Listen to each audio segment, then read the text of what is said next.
یه دستگاه ایران مدل M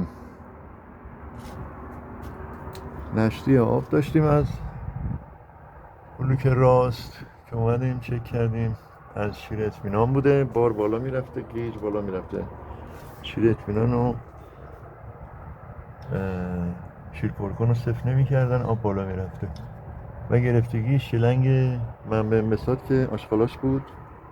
یکم فیلتر که باز کردیم، نه آشغالاش رو تمیز کردیم.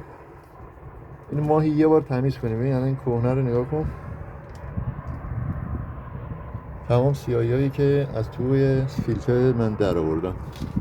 این مسیر رو باز کنین به مشکلی نمیخوره. یه دونه لوله منبع انبساطتونه، یکی اینه که باعث بازی گیجتون میشه و یکی هم که اگزوز سرش بزنین. ببینین الان پکیج اگزوز نداره، مستقیما رو به فضای آزاده و همین باد باعث میشه خاموش و شم میشه و جوش میاره، داغ میکنه و دستگاه ارور میده. روزتون بخیر.